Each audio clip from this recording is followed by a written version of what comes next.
We're here today to talk about the return to the office. Myself, Ed Parker, Director at Fides Search, and Syed, Nasser. We're here today to feedback on our return to the office survey, which we conducted at 3 intervals during the pandemic, or what we thought was during the pandemic. So the first set of results that we have were from probably what you would say early pandemic, which is the first sort of 3 to 5 weeks. We then later took a sample after about 8 to 10 weeks in the pandemic, and we were hoping to actually take a further sample of what we thought was the end of the pandemic.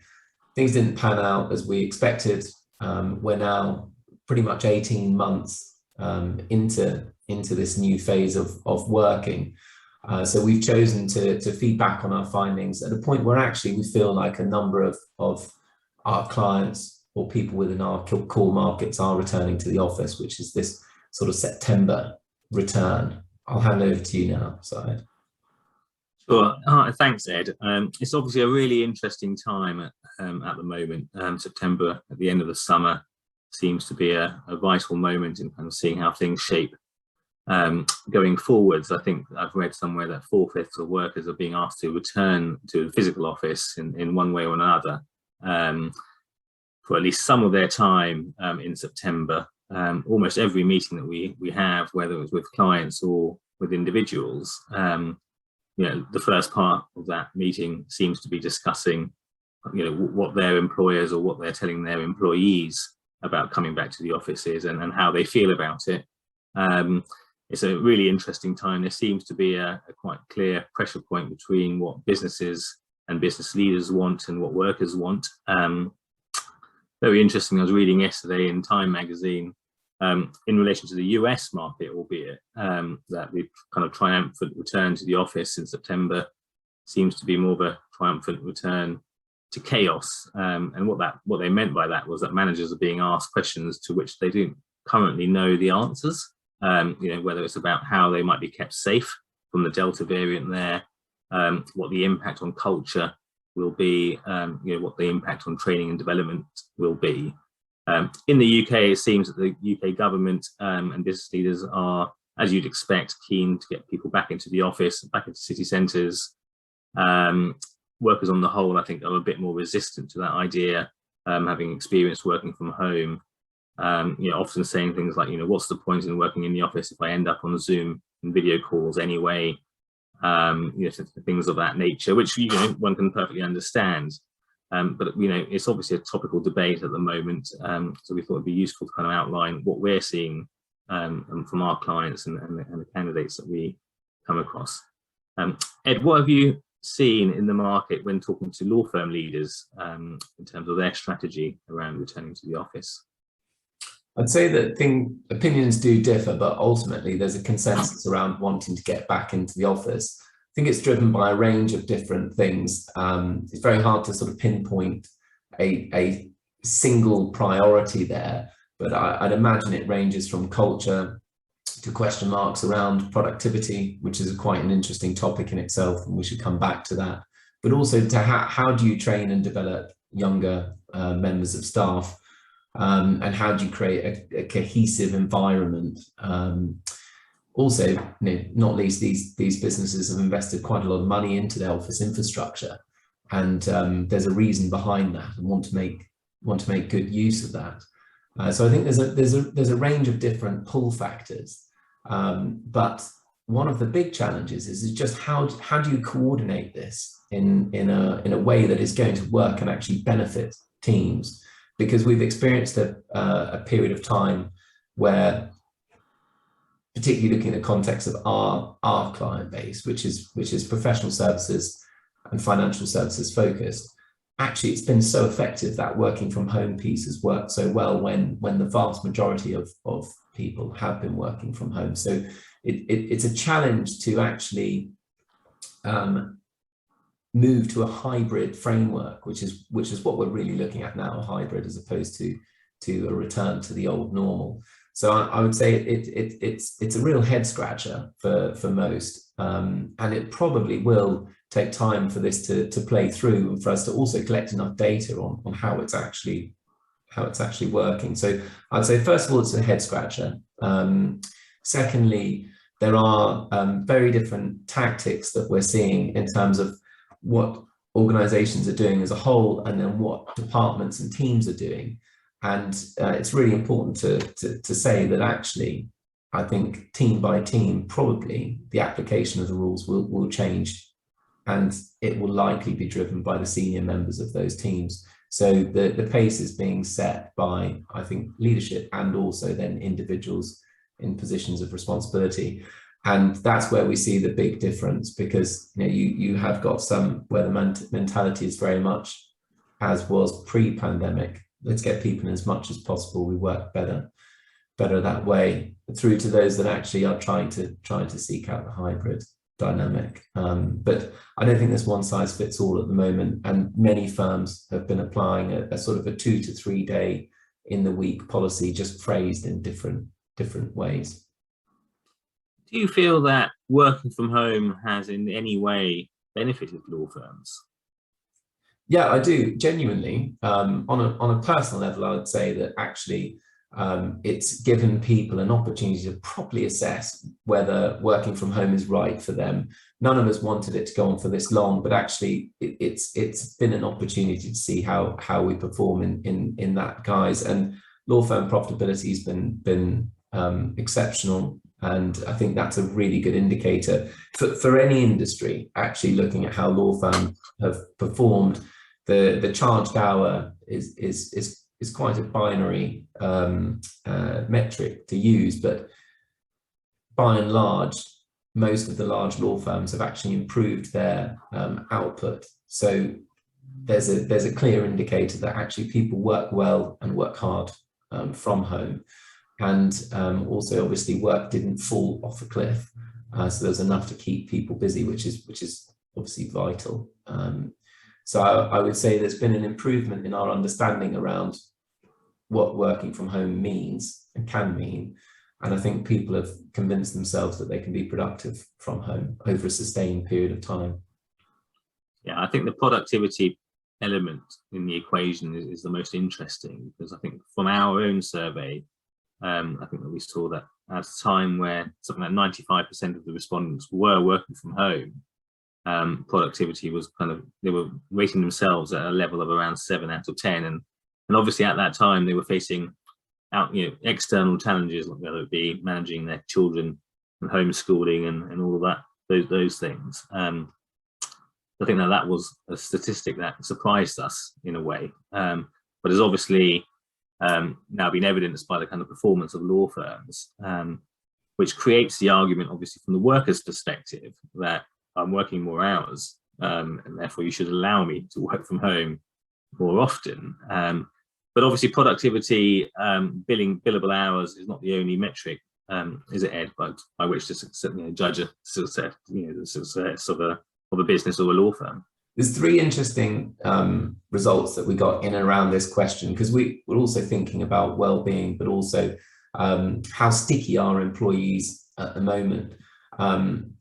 The average grading that our respondents gave was actually closer to 8 out of 10, with 5 being average performance. So a strong vote of confidence from employees around their productivity. But they also felt, and again, it was around 7.5% was the average, employees felt that they were supported by their employer, which is something that we thought was a tremendous outcome for employers, given that we've all had to move into this remote working dynamic.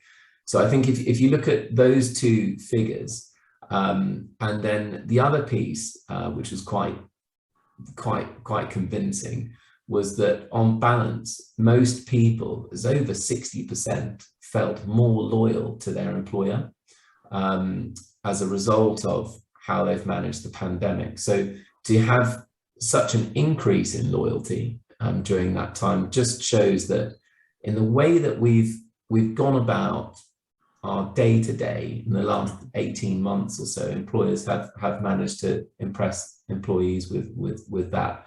And I think giving up those hard-earned gains is something you need to think very carefully about, because as we switch into a hybrid model or try to move towards a sort of previous way of working, if you just want to sort of factor a few key things, loyalty is a fantastic indicator. If loyalty's gone up in that time and individuals' perceptions of their own performance have gone up, then, or productivity, then there's two very strong indicators there. And the fact that people feel on balance more supported than they have done in the past, again, I think that's a big vote for leadership, but it also is really important to factor those gains in.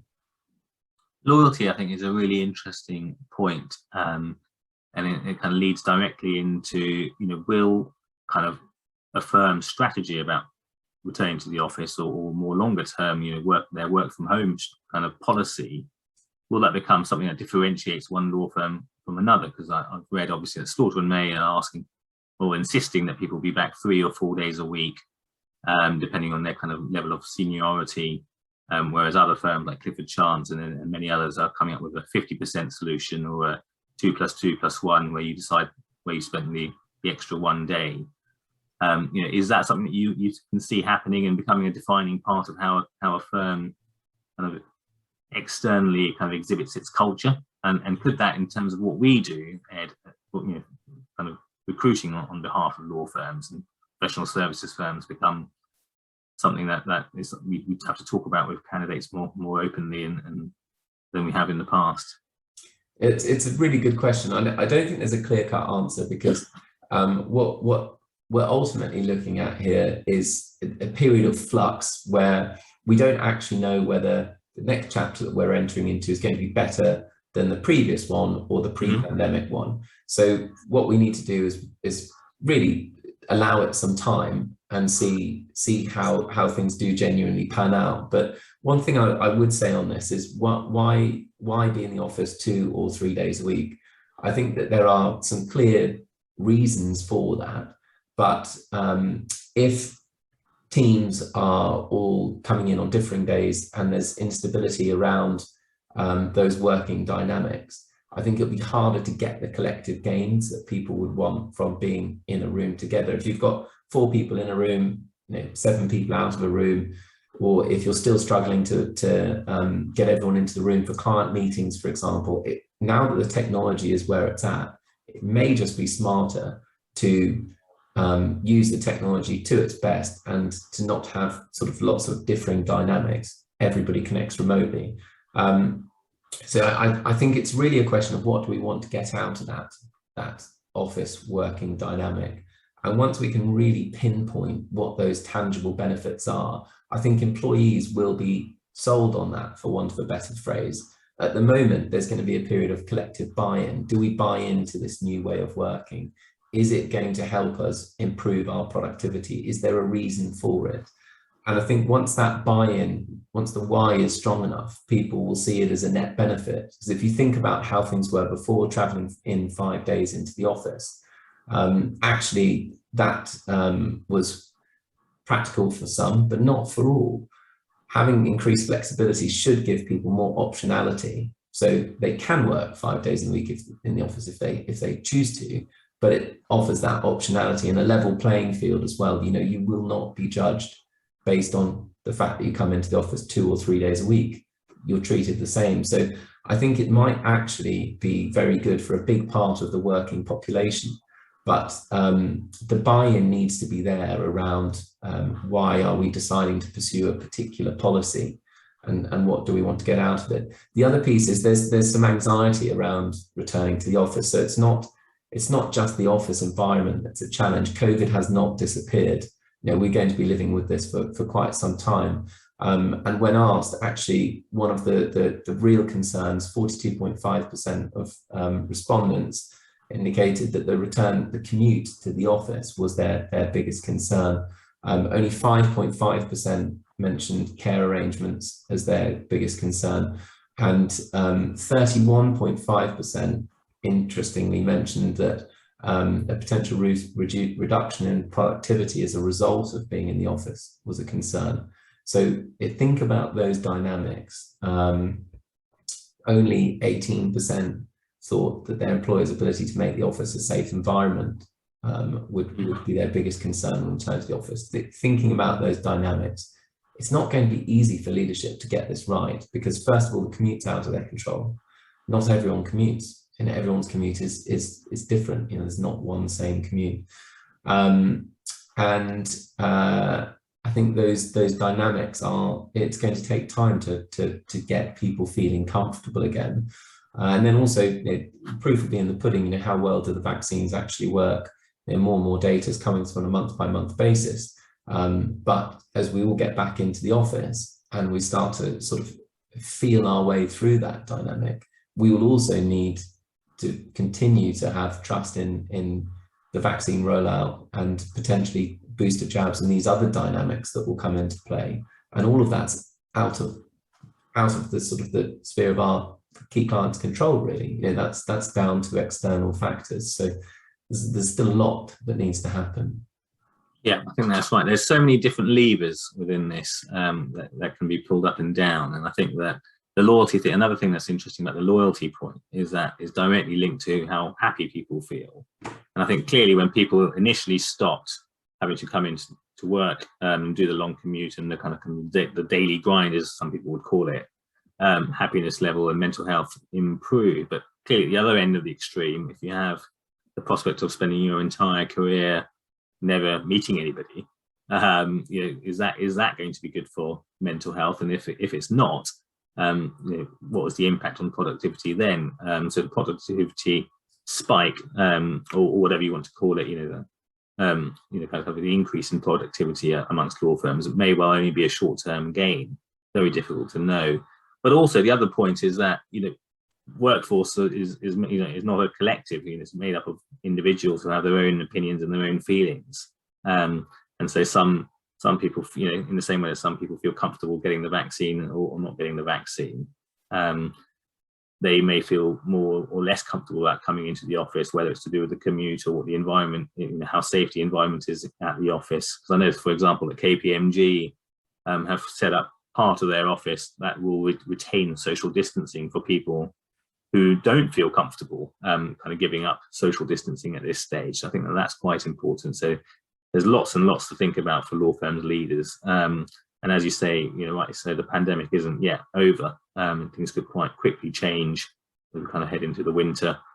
Touch wood, they don't, and things continue. But there's also obviously a debate which is, you know, becoming more and more intense around how vaccines should be treated, and you know, in terms of policy by employers and business leaders. And there seems to be a bit of difference there as well.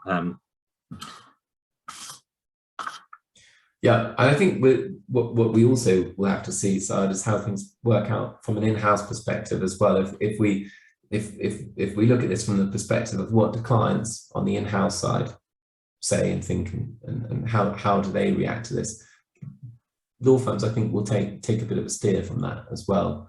I don't know what you've been seeing on that front, but it's certainly going to be a consideration, right? Yeah, absolutely. I think it's been really interesting because obviously on the in-house side, they're not, one of their key metrics is not the billable hour, which kind of creates a different dynamic within the business. And I think what you'll see is a big divergence between different sectors and industries, which I think we're already starting to see. Part of that will be kind of historic culture, but also lawyers are only part of the business within the house environment. They sit within a wider business. So I think, you know, we've seen, for example, the CEO of Morgan Stanley in New York saying, you know, be back in September or else, and other firms like Barclays, you know, saying that they want their buildings full, particularly around financial services and the banking industry, where there is that historic culture, obviously being at your desk early in the morning, not working from home, being available to clients at the push of a button, if not, you know, very quickly be in front of them. You know, I mean, if you call them in the morning, you know, go and have a lunch with them. That sort of culture, but also those big banks and big financial services firms have large real estate exposure, and often long-term exposure to their kind of real estate assets, which, you know, to house a large number of employees. On the flip side, you've obviously got in the US technology firms like Facebook and Apple at the moment not buying into the September return to the office and actually saying, don't worry about it, until January 2022, and we'll come up with a strategy for returning to the office at that point. Having said that about tech firms, we've obviously seen Google saying that they are considering, along with apparently 2/3 of employers, whether they should not dock the pay, but reduce the pay of staff who are permanently or more regularly working from home, because clearly there's a cost saving to the individual if they're not having to commute into the office. What's important, obviously, to a lawyer sat within a business is also a consideration. Their clients is obviously the business, and they want to be in striking distance and close proximity to the business guys within the firm or kind of corporation with which they're sat. And traditionally, that's been the real key benefit of having an in-house lawyer, is that you can go downstairs in an elevator, or indeed if they sat right next to you, and can very in real time manage legal risk. So I think there's a lot of consideration around that as well.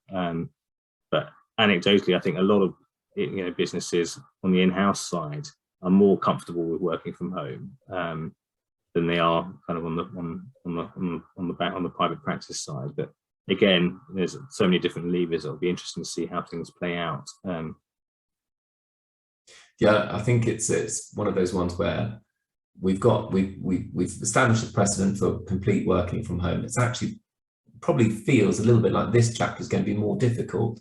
Technology enabled the COVID recovery, or whatever you want to call it, and now we're in this period where there's certainly flux. And I think with any kind of change, the kind of change that we're going to experience now over the coming months, it's going to be important that people just keep their heads cool, stick with the fact that this is a transition period of sorts. It could become the long-term normal. Who knows? I mean, some people will be saying it will be, but I think that's the key thing right now, is to not lose our heads. It's been an incredible period, and one where people have risen to the challenge. It has to be said, we would have not anticipated this going on as long as it has, and it has, and we've made it this far.